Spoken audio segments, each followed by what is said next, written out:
Hello friends, जय जगन्नाथ। ଏବେ ଆପଣମାନେ ଦେଖିପାରୁଛନ୍ତି କେମିତି ଆମେ କାମ କରୁ। ଲାଇଫ୍ରେ କର୍ମମୟ ଜୀବନଟା ବହୁତ ଆବଶ୍ୟକ, କିନ୍ତୁ ସେ ଭିତରେ ବି କିଛି ମାଟିରେ କାମ କରିବା ବା କିଛି ଅଲଗା କାମ କରିବା ଏପାର୍ଟ ଫ୍ରମ୍ ଆପଣଙ୍କର ନୀତିଦିନିଆ କାମ ବହୁତ ଇମ୍ପୋର୍ଟାଣ୍ଟ ରୋଲ୍ ପ୍ଲେ କରେ। ଆମେ ସେମିତି ଯାଇଥିଲୁ ଆମର ଶ୍ରୀ ଅରବିନ୍ଦ ଅଗ୍ରଦୂତ ସମ୍ମିଳନୀକୁ, ଯେଉଁଟାକି ଅନୁଷ୍ଠିତ ହେଉଥିଲା ବରଗଡ଼ ଡିଷ୍ଟ୍ରିକ୍ଟରେ।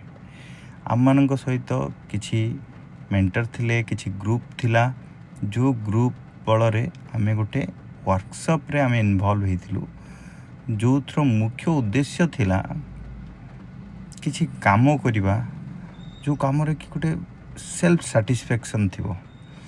ତ କାମ ଭିତରେ ଗୋଟେ ଆନନ୍ଦ, ସେଇଟା ସମସ୍ତଙ୍କ ପାଖରେ ନଥାଏ। ଯେକୌଣସି କାମ, ଆନନ୍ଦ ଯେଉଁଟା ଅଛି ସେଇଠି କାମ କରିବା ବା ଖୁସି ଯେଉଁଟା ଅଛି ସେଇଠି କାମ କରିବା ଅପେକ୍ଷା ଯେକୌଣସି କାମରେ ବି ଆମେ ଆନନ୍ଦ ନେଇପାରିବା, ସେଇଟା ଥିଲା ଏଇ ୱାର୍କସପ୍ର ମୂଳ ଉଦ୍ଦେଶ୍ୟ।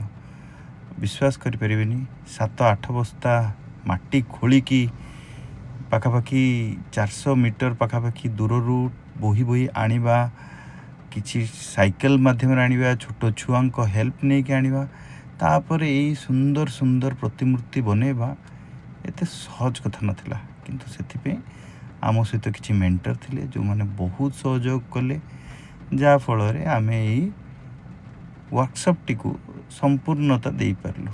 ତ ପୂର୍ଣ୍ଣତା ହେଉଛି କୌଣସି କାର୍ଯ୍ୟର ଗୋଟେ ଚାବିକାଠି। ତେଣୁ ଏଇଟା ଗୋଟେ ଆମ ପାଇଁ ଗୋଟେ ବହୁତ ନିଆରା ଏକ୍ସପିରିଏନ୍ସ ଥିଲା। ଧନ୍ୟବାଦ। ଜୟ ଜଗନ୍ନାଥ।